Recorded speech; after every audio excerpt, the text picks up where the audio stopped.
Chocolate La Estrella, el mejor. Continúa aumentando en Mayagüita los casos de poliomielitis infantil, así como las complicaciones por gripe en niños y mayores. Se inaugura la línea ferroviaria entre Narcisa y Mayagüita, vía estrecha. Ya atraparon al temido monstruo de la montaña, mitad hombre y mitad bestia. Los vecinos le han llamado el pelú de Mayagüita. Una extraña figura, confundida muchas veces con un fantasma y en otras con un desconocido animal, mantuvo atemorizada durante 40 años a las familias que habitaban cerca de Abra Grande y Boquerón, al norte de la provincia de Ciego de Ávila. La imaginación campesina siempre le agregó detalles a lo que contaban sobre el personaje.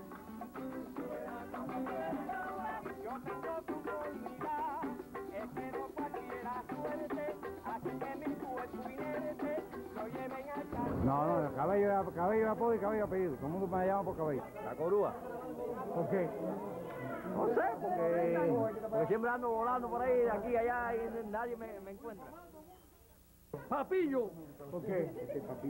No, porque eso es la gente por un nombre cariñoso. Fíjate que en el banco cuando yo fui a cobrar la chequera, díceme la que está. Mire, este comenzó aquí por el negrito del baño. No, Miguel Caturra.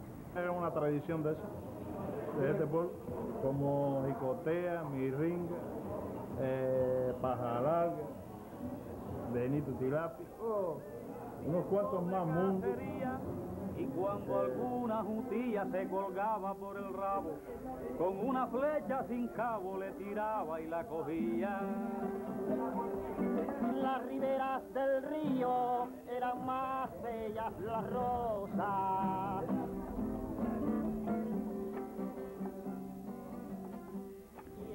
¿Por qué a mi papá le decían Pancho Pelú? Porque ese mismo día me encontraron un señor por una broma, una cueva. Dicen que estaba muy pelú, que comía cualquier tipo de animales y de todo, que era una persona.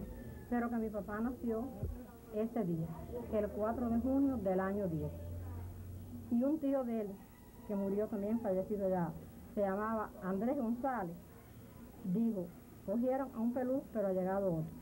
Y este es el pelú de Mayagüita ahora. Y el pelú surgió que mi papá incluso, muchas personas no sabían su verdadero nombre, que era Francisco Sañudo. Y así sucesivamente se fue creando el pelú de Mayagüita, y el pelú de Mayagüita, donde quiera que uno va, los pelús de Mayagüita, pero que mucha gente pensaba que era mi papá, ¿no? Y es que no, que estudió eso. Y por eso que a nosotros nos dicen los pelú, y eso se fue quedando así como historia, porque eso en sí no es una, como se dice, ahora no sé explicarte bien, leyenda, eso es verídico. Que él vivía orgulloso de eso, de esa persona. Mi papá era medio analfabeto, una persona muy agradable, muy buena persona, no porque fuera mi padre, pero era una gente muy buena. Y era todo lo contrario del pelú, tú lo conociste, ¿no? Era una persona de una piel muy blanca, de una tez muy bonita, era calvo, de poco pelo, así que era todo lo contrario al pelú de Mayagüita. Y hay muchas versiones de él, pero yo ignoro mucho, incluso dicen que El pelú era un personaje histórico, no era un personaje de leyenda. El pelú de Mayagüita nació en Remedio el 4 de mayo de 1841. Incluso en el libro número 11, folio 50V, con el 291, aparece reconocido allí el niño Enrique de Jesús Rodríguez Pérez, un pardo libre. Hay un fenómeno importante, y es que este hombre, que es un hombre, históricamente hablando, traspasa a la leyenda por la oración, por el fenómeno oral de la población, y hoy es un símbolo. Es decir, es un personaje histórico, es un personaje real.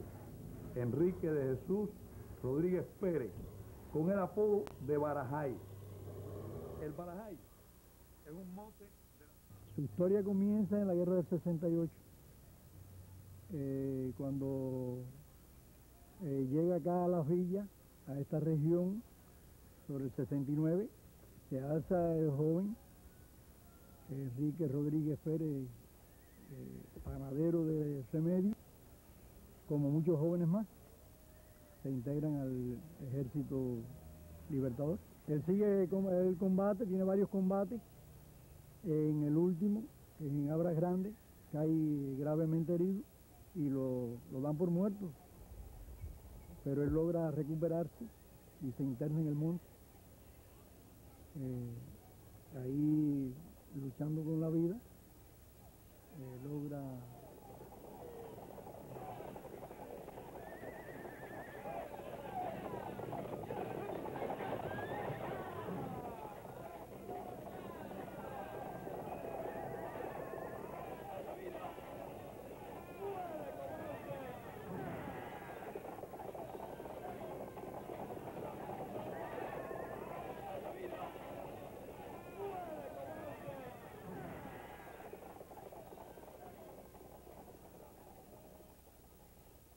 Lo cierto es que se sitúa en un lugar de la zona de los Montes Merinos, como le llaman, a las lomas de Florencia.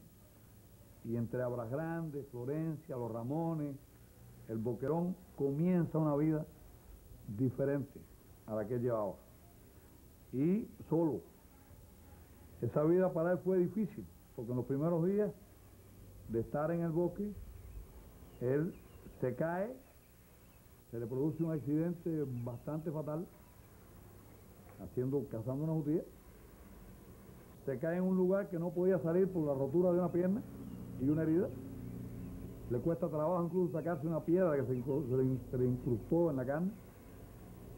Y comiendo lagartos, tratando de vivir, que incluso se dice que llegó hasta ingerir parte de la indumentaria que traía, el cuero crudo de la vaina del machete o de los zapatos, que pasó en otras ocasiones en Mambise, no es nada raro. Él hace esa peripecia, pasa un tiempo, logra reponerse, decide andar a rastras y, según los cálculos de sus testimonios, que ya como historiador nosotros no podemos asegurar, sino oír y transmitir, él debió estar cerca de un buen tiempo. Él decía años. Hay que pensar y hay que meditar también en el fenómeno de un hombre solo en el bosque. Los años se le ponen extremadamente largos. La soledad es terrible. Herido, golpeado, adaptándose a un mundo del que no venía. Porque este es el proceso difícil de Rodríguez Barajáez, pienso yo.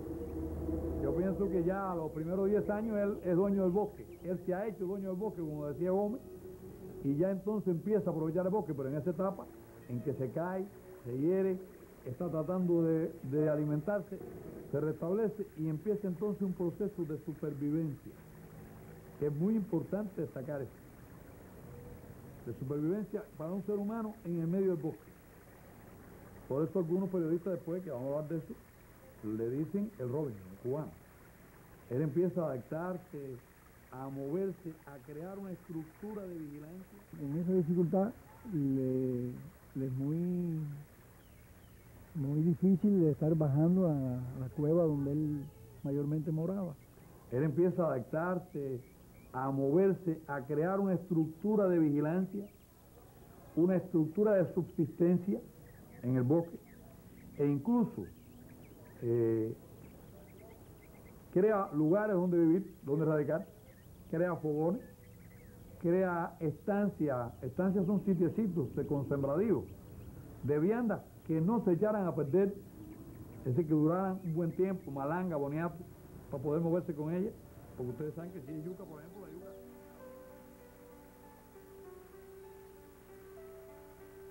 Y llegó a tener hasta 9 lugares con fogones y brasas.